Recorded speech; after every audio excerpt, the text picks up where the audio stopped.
What's up, football fans, Raider fans?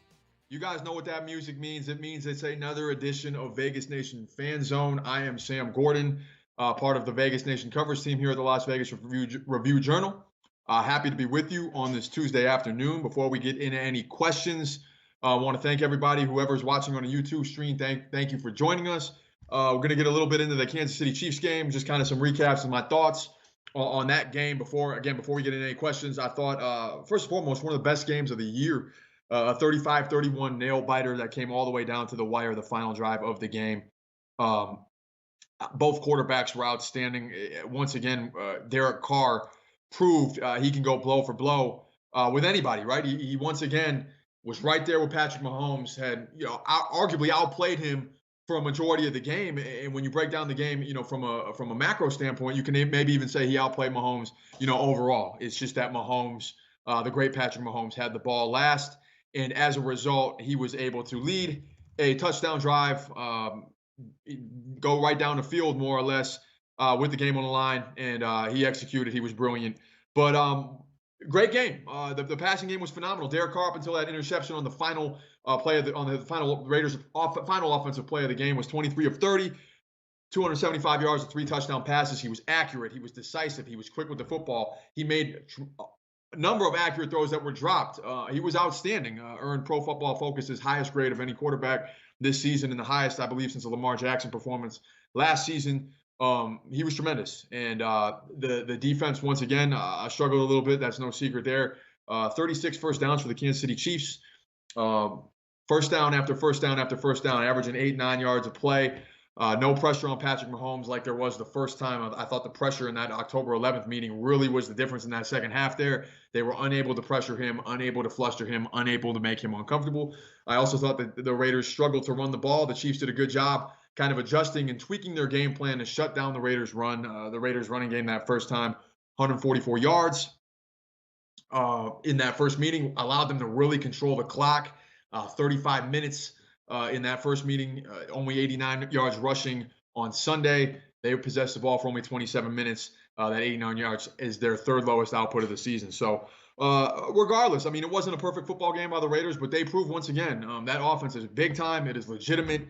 It can go blow to blow for the with an offense, with a team as prestigious, as talented as the Kansas City Chiefs. And I think that bodes well moving forward. And now there's a number of winnable games on the schedule, starting with the Atlanta Falcons, first and foremost, this Sunday, down at the Mercedes-Benz Dome in Atlanta. Crucial game. I would expect the Raiders to win that game. Atlanta is one of the worst defensive teams in the league, and as we know, the Raiders can score some points. So you expect the Raiders to go in there and run it up on the Falcons. I think the Falcons have a very capable offense too, but we'll see on the status of Julio Jones whether he's going to play and who's available for them. So again, I think at 6-4, despite the loss on Sunday Night Football, again, a very impressive showing by the Raiders. They're not in the moral victories right now with their sights set on the playoffs, but nonetheless, a good showing, and they set themselves up for a stretch run here that's going to get them in the postseason. So with that, I'm going to start getting into some questions. Again, we appreciate anybody and everybody checking in. I'm going to try and get to as many questions as I can over the next 15 or 20 minutes or so, and we want to thank you for rocking with us, and excited to get going here. So first up, Anthony Provencio, any news on Trent Brown? No news on Trent Brown. It's still kind of a slow process with him. I would not expect him to play this week. Just kind of waiting it out, seeing when he's going to be available. There's very little information. Of course, I think there's some patient privacy stuff there where the coaching staff and the coaches aren't at liberty to give out specifics with how he's doing because it is a sensitive subject. I know they certainly want him back, but the offensive line without him, with Brandon Parker filling in, has been more than good enough to win and to compete and to produce, to allow the offense to produce at a high level. So unfortunate for the Raiders that he's out, but the offensive line has been a strong suit of this team all season, as we've talked about on this stream, with Tom Cable coaching that group up, the versatility, the way everybody practices at every different position, prepared to fill in when necessary. So with that, I think the offensive line is a strong suit no matter what. Another question, the edge rushers, right? Both Anthony and YC Vivo mentioning the edge rushers specifically. What do you think about the Takk McKinley and the Vic Beasley signings? Will they make any impact for us? I don't know. I mean, it's hard to say. Maybe, maybe not. But here's what I think. I think it is a low risk move, bringing these two veteran, established pass rushers, guys that have proven that they can get after the quarterback at the NFL level. And that has been a weakness of the Raiders all season, right? We know that. That's not a secret. 11 sacks this year is the second fewest in the NFL. And in Vic Beasley, you're getting a guy that in 2016 was an all-pro with 15 and a half sacks. And even last year with the Falcons, he had 8 sacks. So he struggled with Tennessee this year. There's no doubt about that. But I find it to be a very low-risk move. And the same can be said about McKinley, who's had productive seasons in the past with being able to get after the quarterback and rush the passer. So low-risk moves. I like what the Raiders are doing there. It gives them a chance to see how these guys look in practice, to see if they push the offense a little bit, and maybe, with a few weeks of prep and getting accustomed to the defense, they're in that lineup there towards the end of the season where they have a chance to make a play or make an impact down the stretch and possibly into the playoffs. So, that's with that said, a very low risk, possibly a high reward move. That is a position of need, an area of need, and these are two guys that have been there and done that at the NFL level. Makes total sense why the Raiders brought them in and signed them to the practice squad. So, Anthony again asks, did Morrow do enough to take Littleton's job in the nickel? I'm not sure. I don't know. I don't think he's done enough necessarily to overtake Corey Littleton's job. Corey Littleton has struggled this year, but he is a big ticket free agent, and the Raiders are going to give him opportunities on defense to make some of those plays and to prove that he is worth that contract, even though he hasn't necessarily played up to that standard so far this season. I think Morrow's been incredibly impressive. When you think about it, he has an even more impressive story. He's from a small town in Alabama, played at the Division III school in Illinois, works his way onto the active roster, and then was an impact player both these last couple games, filling in for Littleton, especially against the Denver Broncos. So I don't know if it's enough to take Littleton out of the equation. I mean, Littleton has played pretty much 100% of the snaps in every single game he's played in, and I don't expect that to change. But it is nice to have a guy like Nicholas Morrow, who's proven now for a few weeks that he can play at the NFL level, he can make plays, he can be an impact player, and he provides them with some depth at that linebacker core. So very, very strong showing. I do believe Littleton's going to get his opportunities to prove that he is worth that money throughout the course of the rest of the season. Another question from Reen BT. Reen asks, do you think the Raiders suffered on Sunday because the defense was unable to practice? Yeah, a little bit. I'm not going to say that that's the exact reason that they lost the game, right? Let's be honest. This is Patrick Mahomes, Tyreek Hill, Travis Kelce, Andy Reid, Clyde Edwards-Helaire, and Le'Veon Bell. That is a hard offense to prepare for, even if you have a full complement of players. But I can say this without a doubt, it doesn't help them get ready for the Kansas City Chiefs not having these guys in practice, and you would have liked to have them repped and ready to go. And you can't really substitute being out on the practice field and simulating those repetitions and getting out there. So maybe it makes a difference, maybe not. It's hard to say. The Chiefs' offense is extremely prolific and has been since Patrick Mahomes took over in 2018. But I can tell you for sure, everybody in that building over there in Henderson would have loved to have those guys available at practice. And another unfortunate situation or because of the coronavirus pandemic, which the Raiders have had a lot of those this year. So either way, the Raiders were right there, had a chance to win the game, and played a phenomenal game against a team that is without a question, either the favorite to repeat for the Super Bowl or one of the favorites to go and represent the AFC again. Raiders, the only nation with a little bit more of a statement, need to use Ruggs more. I think so too. I mean, it's time to see what he's got, right? I mean, he is the 4.2 speedster. He was the top receiver taken in the NFL draft this year. And with that, I think there comes a certain level of expectations and some responsibility there. And frankly, they're not getting him the ball, and he hasn't really produced. I mean, let's just call it what it is. His speed, no doubt about it, is a threat, and defenses have to account for it on every single play. But I don't think you draft a guy with the 12th overall pick just to be a decoy. It's time to start figuring out how to use him, whether it be some of those bubble screens, some sweeps, some end arounds, motion him a little bit, get him the ball in space, and give him an opportunity to make some plays. They had him back there on the kick return with Jalen Richard being out with that chest injury, and he didn't really have any opportunities there. either. But this is a really, really deep receiver class. Ruggs through 8 games this year, the 8 games he's played, he has 256 yards. He's got the 1 touchdown. He's averaging 32 yards a game. Not exactly the kind of production you expect from a top wide receiver. But like you said, like the suggestion says, there has to be more creative ways to get him the ball. I know the Raiders want to get him more involved, and I know he wants to tighten up his route running and become a little bit more polished and refined, like some of the other receivers in his class. So definitely fair to be a little skeptical of how he's performed in his production this season. But I don't think there's any panic so far. It is his rookie year, and there were no expectations that he was going to come out and put up 110 catches for 1,600 yards and 10 touchdowns. Not that kind of player. Not right now. He's going to have to keep developing, and the Raiders are going to have to continue to figure out ways to incorporate him in the offense. Let's see here. Are there any big-name safeties or D linemen in free agency next season? Let's take a look.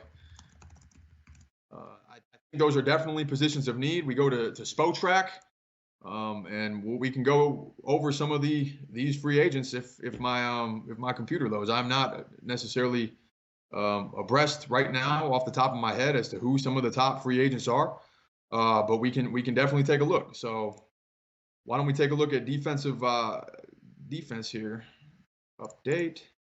See who might make some sense for the Raiders. All right, Melvin Ingram going to be unrestricted. He's a proven pass rusher. I mean, he's done his thing with the Chargers. He's been an impressive player over there for years. Bud Dupree, Shaq Barrett, unrestricted. Patrick Peterson, the veteran corner, unrestricted. Jadeveon Clowney, whom the Raiders had an opportunity to sign this past offseason, more of a run-stuffing defensive lineman, but he's with the Tennessee Titans now. He's going to be unrestricted. Ryan Kerrigan is going to be an unrestricted free agent. He's a veteran who's played with the Washington football team, has had a nice career over there.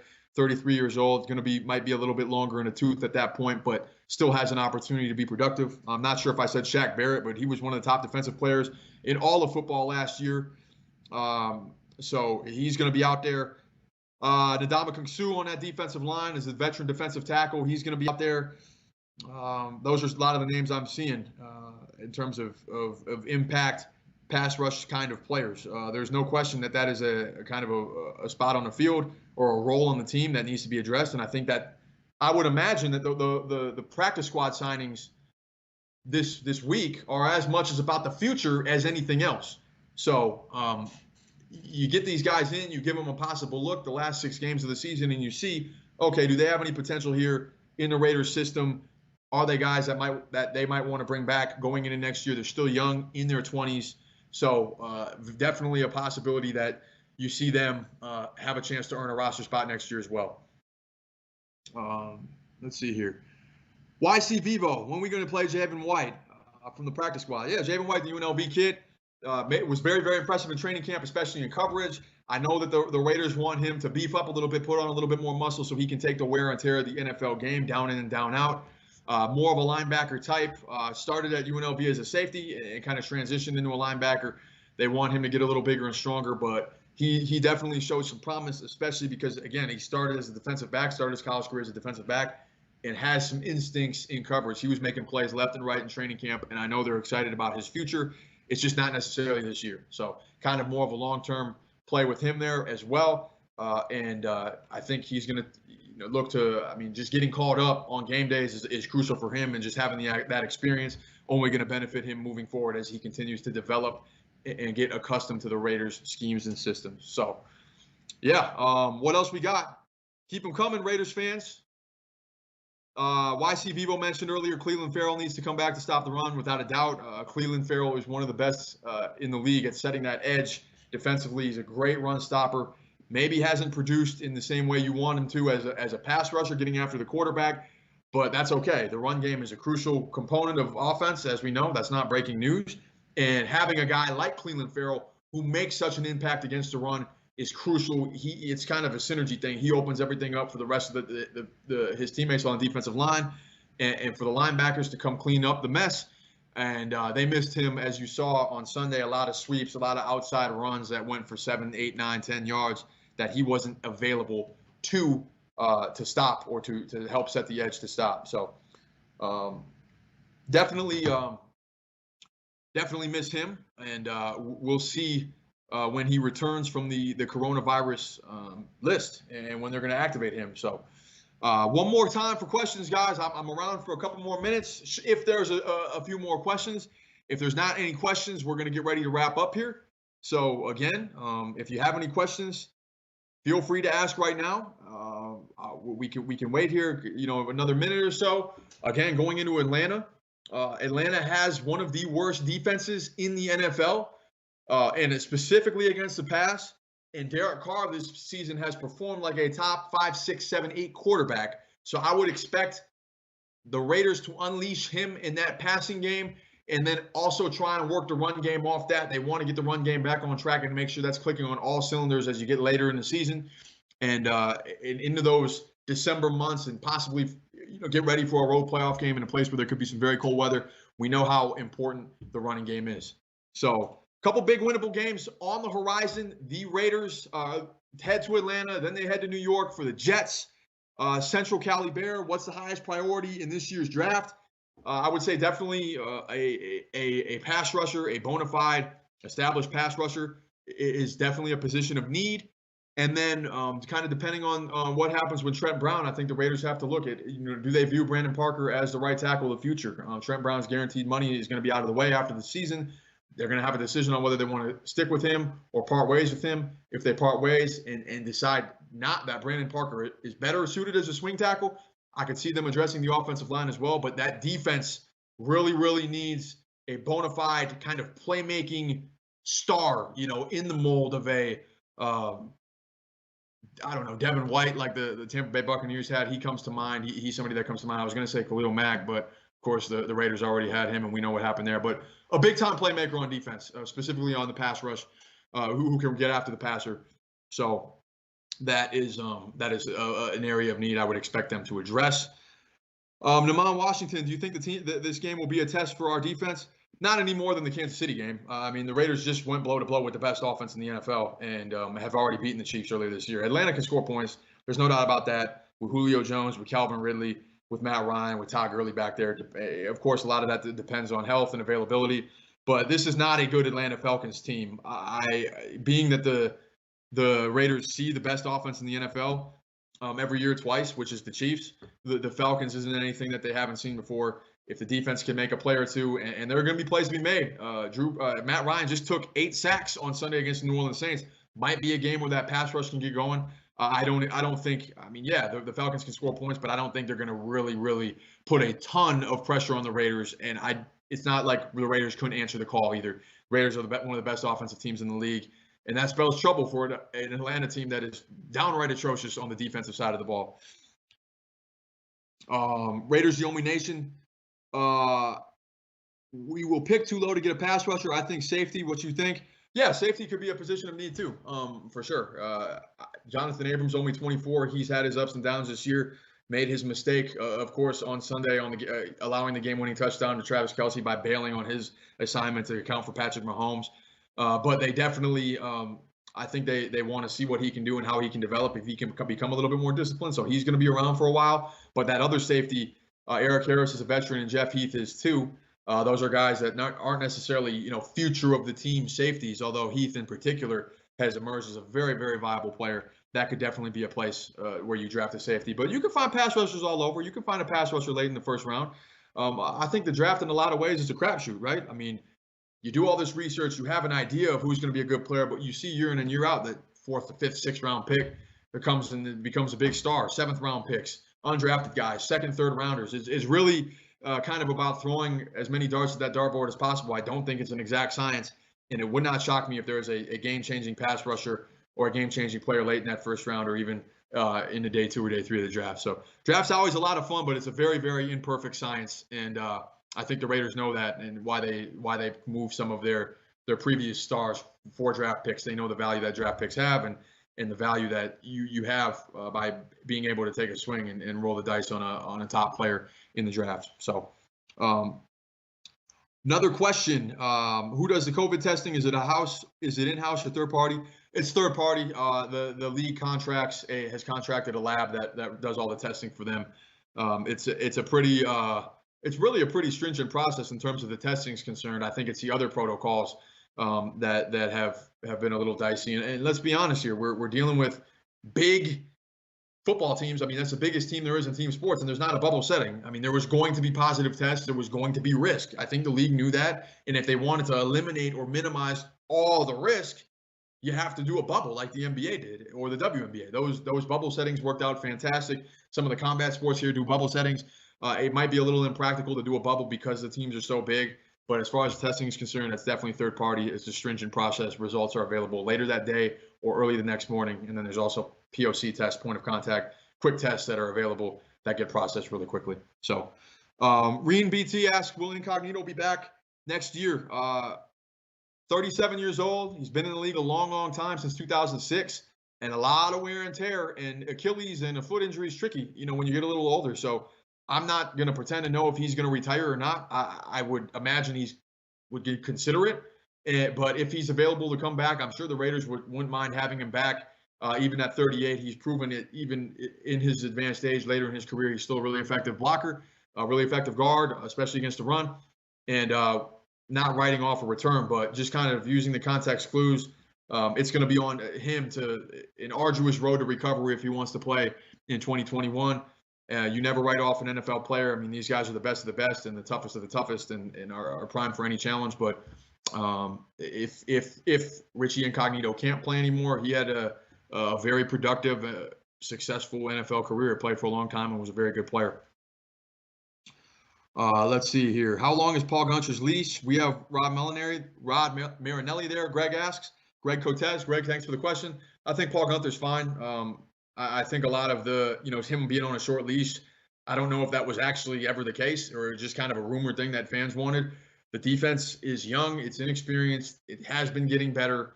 And I think he's going to get a little bit more time to be able to plug in some big-time players and have them in the fold and see what he can do next year as well. But if the Raiders make the playoffs, and they are on track to do so, they're not going to fire the defensive coordinator or get rid of him.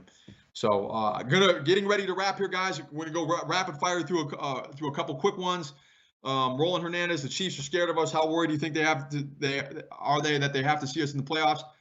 I'm not sure if the Chiefs are scared of anybody as long as they have Patrick Mahomes, but they know that the Raiders are really good and probably, one of the upper echelon of these wild card teams. Derek Carr, certainly that offense, certainly more explosive than Indianapolis or Tennessee's or Cleveland's or even Miami's. So with that, there's always a chance that you never want to the Raiders can put a scare into anybody is basically what I'm saying. Do the Raiders re-sign Nelson Aguilar and Devontae Booker? I imagine Aguilar is going to test the market, but I think the Raiders want to have him back. He's been a big-time impact player this season and isn't on a bargain contract. He's going to want to cash in on his play for sure. So it will take money to keep him in town, and whoever his next team is going to have to pay him for sure. So predict the Raiders' final record. Hard for me to do. I don't necessarily like to do too much predicting, but I think the Raiders have the potential to finish 10-6, between 9-7 and 11-5. 9-7, 10-6, 11-5. I would be shocked if it wasn't one of those three records. And with that said, guys, that is all we have time for today. I appreciate everybody engaging with me, with Vegas Nation. Make sure to follow all of our content, vegasnation.com. The team of myself, Vinny Bonsignor, Heidi Fang, Adam Hill, Ed Graney, Ron Kantowski, everybody else.